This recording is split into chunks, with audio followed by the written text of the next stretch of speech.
స్వామి వివేకానంద వారి సూక్తులు. విశ్వాసమే బలం.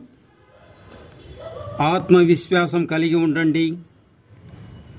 గొప్ప విశ్వాసాల నుండి మహత్తర కార్యాలు సాధింపబడతాయి. ఆత్మవిశ్వాసం ఉన్న కొందరి వ్యక్తుల చరిత్రే ప్రపంచ చరిత్ర. ఆ విశ్వాసం వ్యక్తిలోని దివ్యత్వాన్ని వ్యక్తపరుస్తుంది. మీరు ఏదైనా సాధించగలరు. ఆ అనంత శక్తిని అభివ్యక్తం చేయటానికి వలసినంత ప్రయత్నం చేయనప్పుడే మీరు విఫలమవుతారు. ఎప్పుడైతే మనిషిలో నమ్మకం సన్నగిల్లుతుందో అప్పుడు మరణం ఆసన్నమవుతుంది. మనకు కావలసింది శ్రద్ధ. మనిషికి మధ్య తేడా శ్రద్ధలో ఉన్న తారతమ్యమే కానీ వేరేమీ కాదు. ఒక మనిషిని గొప్పవాడుగాను ఇంకొకరిని బలహీనుడిగాను అధముడుగాను చేసేది శ్రద్ధే. కాబట్టి ఈ శ్రద్ధ మీలో ప్రవేశించాలి. ఓ నా ధీర వత్సలారా, మీరందరూ మహత్ కార్యాలు సాధించటానికే జన్మించామని విశ్వసించండి. కుక్క పిల్లల అరుపులు మిమ్మల్ని భయపెట్టుకుండుగాక. అంతేకాదు, ఆకాశం నుండి పిడుగులు పడినా మీరు చలించరుగాక. ఆత్మవిశ్వాసం కలిగి ఉండండి. మీరందరూ ఒకప్పుడు వేద ఋషులు. ఇప్పుడు మీరు వేరే రూపాలలో వచ్చారు. అంతే తేడా. మీ అందరిలో అనంత శక్తి ఉంది. పగటివేళ కాంతిలాగా ఈ విషయాన్ని స్పష్టంగా చూస్తున్నాను. ఈ శక్తిని జాగృతం చేయండి. మేల్కొండి. ఆత్మవిశ్వాసం మన పూర్వుల హృదయాలలో ప్రకాశించింది. నాగరికతాభివృద్ధిలో వారిని ముందుకు తీసుకువచ్చిన క్రియాశక్తి ఈ ఆత్మవిశ్వాసమే. మనకు ఏదైనా భ్రష్టత్వం, దోషం సంభవిస్తే నా మాటను గుర్తుపెట్టుకోండి.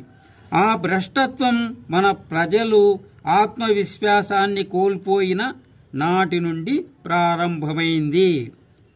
నీలో అనంత శక్తి ఉందని విశ్వాసం కలిగి ఉండు. జాగరూకుడవై ఆ శక్తిని వ్యక్తపరుచు. నేను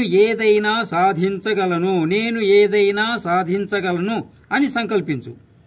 పాము విషం కూడా గట్టిగా తిరస్కరిస్తే మీ పట్ల నిర్వీర్యమైపోతుంది. జాగ్రత్త. చేయలేను అని అనవద్దు. ప్రతికూల భావనలు రాకూడదు. మీపై మీరు విశ్వాసం కోల్పోవడం అంటే భగవంతునిపై విశ్వాసం కోల్పోవడమే.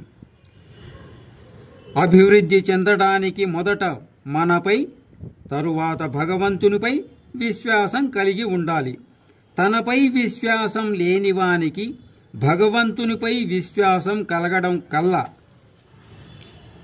విశ్వాసం, ఆత్మవిశ్వాసం, భగవంతునిపై విశ్వాసం, ఇదే ఔన్నత్య రహస్యం. నా మాటలను నమ్మడానికి సాహసిస్తే మీలో ప్రతి ఒక్కరికి భవిష్యత్తులో ఉజ్వల దశ ప్రాప్తిస్తుంది. నాపై నాకు చిన్నప్పుడు ఎట్టి విశ్వాసం ఉండేదో అటువంటి అఖండ విశ్వాసం మీపై మీకు ఉండి తీరాలి. అనంత శక్తి భాండాగారం ప్రతి ఆత్మలోనూ ఉంది. మీరు భారతదేశాన్ని పునర్నిర్మించగలరు.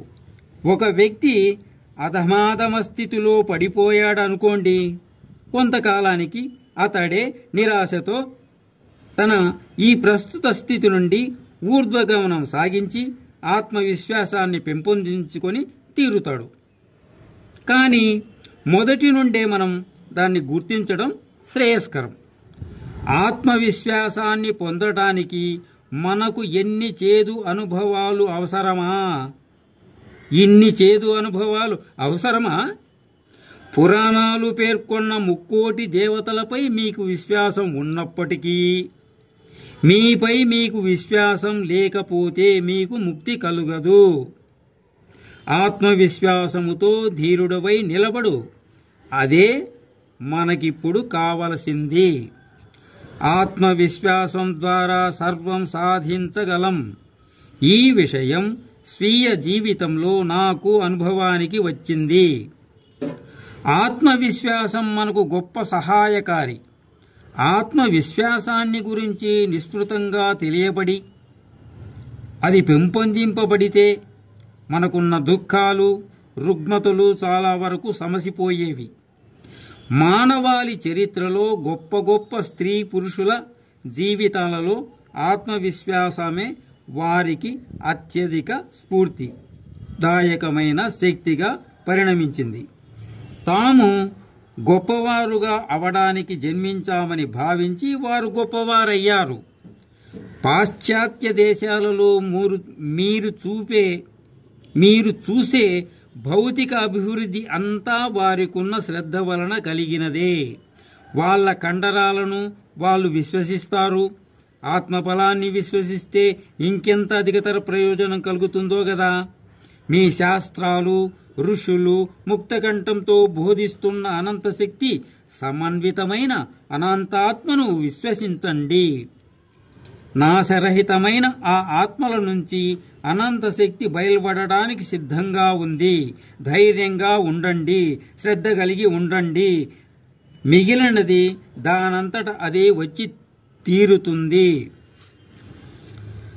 నచికేతుని శ్రద్ధ వంటి శ్రద్ధ మీ అందరికీ కలగాలని ఆశిస్తున్నాను. మీరందరూ అసాధారణ ప్రతిభావంతులు. మీ అసాధారణ మేధతో మీరు ప్రపంచాన్ని కదిలిస్తారు. అనంత పరబ్రహ్మలుగా భాషిస్తారు. మీరందరూ ఇలా కావాలి అని నేను కోరుకుంటాను. మనుష్యులను తయారు చేయాలి. వ్యక్తులు కావాలి. శ్రద్ధ లేకుండా వ్యక్తులు ఎలా తయారవుతారు? నేను చెప్పదలుచుకున్నది ఏంటంటే, మనలో ఉన్న అవగుణాల్ని శ్రద్ధలేమి వల్ల కలిగినవే. ఈ శ్రద్ధలేమి మనకు ఇంకా అధికంగా చెడునే కొని తెస్తూ ఉంది. రోగాన్ని కేవలం నొక్కి పెట్టకుండా మూల కారణంతో సహా తొలగించి వేయడమే నా చికిత్స విధానం. శ్రద్ధ అనే ఆ ధర్మాన్ని మరలా మనలో తీసుకురావాలి. ఆత్మవిశ్వాసం పునఃజాగృతం కావాలి. అప్పుడు మాత్రమే మన దేశం ఎదుర్కొంటున్న సమస్యలన్నింటినీ క్రమంగా మనమే పరిష్కరించుకోగలం. అపార విశ్వాసం, అనంత శక్తి ఇవే విజయ సాధనకు మార్గాలు.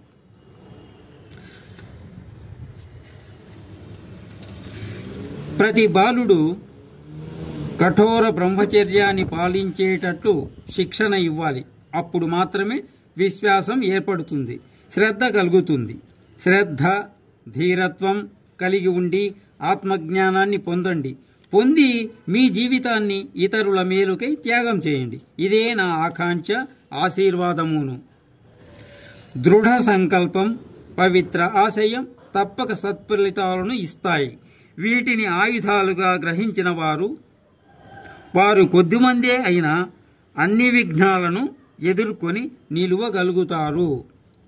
సత్యం, పవిత్రత, నిస్వార్థత ఈ సద్గుణాలు ఉన్నవానిని నాశనం చేయగల శక్తి సూర్యుడికి క్రింద పైన ఎక్కడా లేదు. ఈ సద్గుణ విశిష్టుడైన వ్యక్తి సమస్త విశ్వమూతలను ప్రతిఘటించిన ఒక్కడే ఎదుర్కోగలడు. జనులను వారికి తోచింది మాట్లాడనివ్వండి. మీ ఆశయాలను అంటిపెట్టుకుని ఉంటే సమస్త లోకము మీ పాదక్రాంతం అవుతుంది. వీరిపై విశ్వాసం ఉంచమని వారు చెబుతారు. కానీ నేను చెబుతున్నాను, ప్రథమంగా మీపై విశ్వాసం కలిగి ఉండండి. అదే మార్గం. మనకు ఇప్పుడు కావలసింది వేదాంతంతో మేళవింపబడిన పాశ్చాత్య విజ్ఞాన శాస్త్రం.